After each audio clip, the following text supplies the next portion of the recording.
नमस्कार मु रिंकी आशा कर आपण माने बहुत ही भलरे थिबे। सीटी एग्जाम रो online apply date already start हे गलानी। आपण माने थंबनेल देखि जानि पारुथिबे मु एठी आपण माननकु केवल अप्लाई डेट की केते वैकेंसी रहिछि ए सब कहिया को आसीनी। एक्सपेक्टेड कट ऑफ मार्क केते रहिबो माने एथरो एक्सपेक्ट आमे केते करबा कि सीटी रे केते कट ऑफ जाई पारे 2025 रे। तो से विषय आम बेसिकली आलोचना करवा कहीं आपण मैंने जो मैंने सीटी एग्जाम दवाई चाहूँगी से माने सिलेबस कौन रही आपणकर कौन कौन अप्लाई डेट केबे रहिबो योग्यता कौन दरकार केमिति आपण जॉब पाइबे से विषय तो समस्ते जानी से जिनस जानिक पिला माने अप्लाई करती मत से कहवा किसी भी दरकार पड़ोनी भावुची।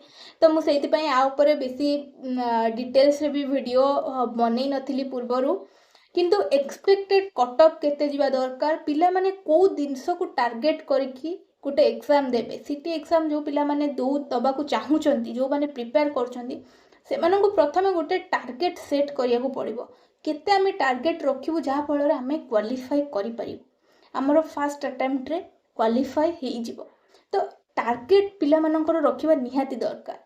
से टार्गेट केतबळे रहिबो जेतबळे आपण एक्सपेक्टेड कट ऑफ मार्क आपण जानिबे मते एतिकी कट ऑफ मार्क आसीबार अछि आ मते एतिकी रखिबार अछि। जदि एतिकी न रखि पारुछि ताहाले मते फर्स्ट अटेम्प्ट रे मोर क्लियर होबार चांसेस कम रहिछि न हे भी पारे। बिल्कुल भी डिमोटिवेट हेबेनी। एक्सपेक्टेड कट ऑफ मार्क देखिके आपण निजे ही निजे डिसाइड करिवे मते एतिकी परिश्रम आ करिवार अछि। प्रथम मु आपको कहीदे 6000 रु अधिक वैकेंसी रही सीटी रे एथर। अप्लाई डेट आपणकर केबे 12 जून 2025 रु ऑलरेडी स्टार्ट हो गलानी। 12 तारीख रु ऑलरेडी स्टार्ट हो गलानी। लास्ट डेट आपणकर 9 जुलाई 2025 रही। तो बुझी पारछंती कि नहीं आउ आपण एथिरे बिल्कुल भी भाबिबेनी मत बहुत टाइम मिलिबो पढ़िया पई जेमिति जॉब मानकर मिले 2 मास 3 मास परे गोटे फॉर्म चलिबो मासे तापरे आपणकर गोटे मास गैप दे दियंती गोटे मास परे आपणकर गोटे एग्जाम हुए से टाइप रो बिल्कुल भी भाबिबेनी। एथिरे आपणकर बहुत कम समय रही तो बहुत जल्दी आपनको बहुत किछि कवर करिया को अछि आपणकर टार्गेट रे आपनको पहुंचबार अछि बहुत जल्दी। तो एथिरे आपणकर एज मैक्सिमम 30 इयर होइथिबा दरकार। एक्सपेक्टेड एग्जाम टाइम जदि आपनको कहबी ताहले ऑगस्ट फर्स्ट वीक नहले सेकेंड वीक। फर्स्ट वीक रु सेकेंड वीक भितर को भी दिन आपणकर एक्सपेक्टेड एग्जाम डेट मोटा कहूची पर्टिकुलर किछि भी आसीनी तो आपणकर आ भितर एग्जाम हो जाई पारे। तो एटा बहुत जल्दी आपणकर एग्जाम हो जाए बेसी लेट करंतिनी। आमे आउ किछि डिस्कशन न करी कि सीधा जिबा कट ऑफ ऊपर को आमे cut off expected cut of केते रखिबा को हिसाब रे पिला माने प्रिपेयर करबा दरकार जोति पई कि तांको एतिकी कट ऑफ तांकर रहिबो। तो बुझी परछनी कि नाही आपनकर केते टार्गेट रखि कि आपण माने जिबे। प्रथमे आमे आर्ट्स पिलांग विषय रे आलोचना करबा। देखंतु जो माने यूआर कैटेगरी रो बिलोंग्स करचंती से माने 45 टार्गेट रखंतु आर्ट्स पई। 45 रु कम रखिबे नाही। 45 रु 42 रु 45 भितर आपण टार्गेट नियंतु। बुझी परछन कि नाही ताठू बेसी कम रखिबेनी। आपण देखंतु 10th एग्जाम दियंतु प्लस 2 एग्जाम दियंतु आपण जदि किछि भी गोटे जिनस टार्गेट करके चालुचंदी आपणकर सेत्रु 10 मार्क 5 मार्क कम रही जाए। तो आपण से हिसाब रे आठू अधिक टार्गेट रखंतु कट ऑफ रखंतु 45 रु 42 रु 45 भितर आसीबो। से हिसाब रे आपण जदि यूआर पिला माने एतिकी टार्गेट रखि चलिबे ताहले आपणकर निश्चित फर्स्ट अटेम्प्ट रे ही सिलेक्ट हे जिवो। बुझी परछन कि नाही तापरे एससी बीसी ओबीसी पिला मानन पई आसीबा। एटा मो आर्ट्स पिला मानन कथा कहूची। आपण 40 रु 42 भितर टार्गेट रखंतु। 40 रु 42 भितर आपणको देखिबार अछि कि आपण टार्गेट नै कि आपण पढ़ी चलंतु एतिकी भितर कट ऑफ आसी पारे। एससी पिलांको पई आपणकर 35 रु 37 भितर टार्गेट रखंतु।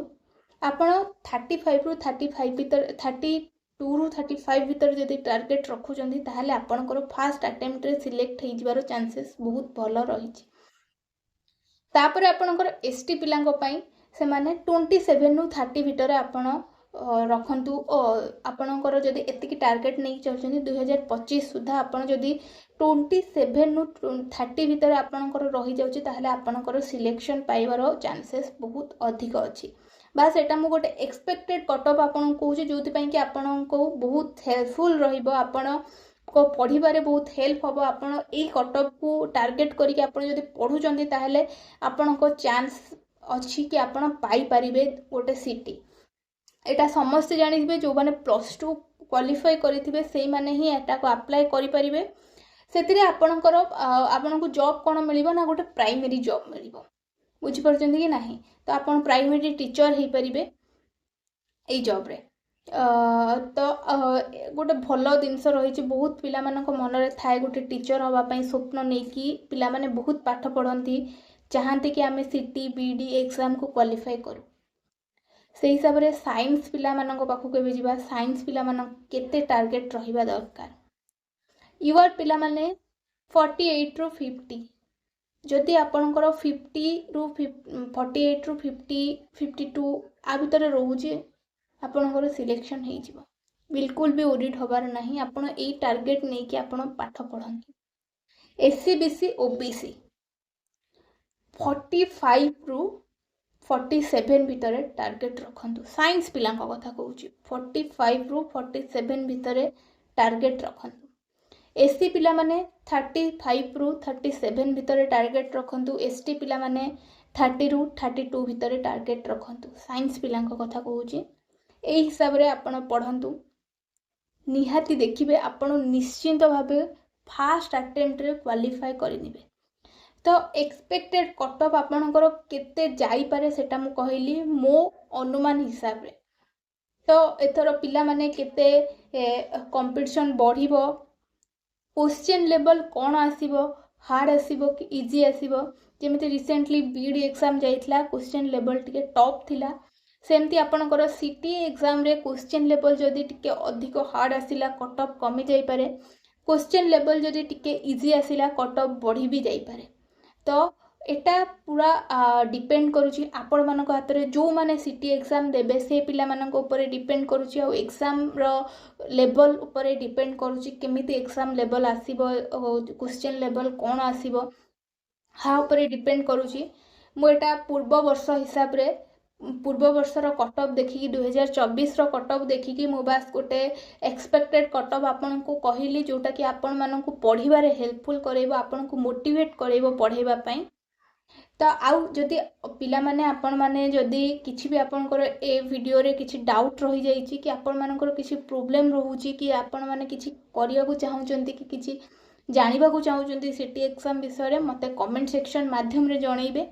मु समस्तिंकर रिप्लाई दवा पई 100% चेष्टा करिबे। काहेकिला आपण माने जदि मो वीडियो देखि कि आपण मोटिवेट हे कि किछि पढुचंती कि आपण को किछि गोटे जॉब मिलुची ताहले सेतिरे मो बहुत खुशी हेबी। आपण माने मते बास कमेंट सेक्शन माध्यम रे जणांतु, मु आपणकर हेल्प करिया पई सब बेले रहिछि। रहिली, नमस्कार।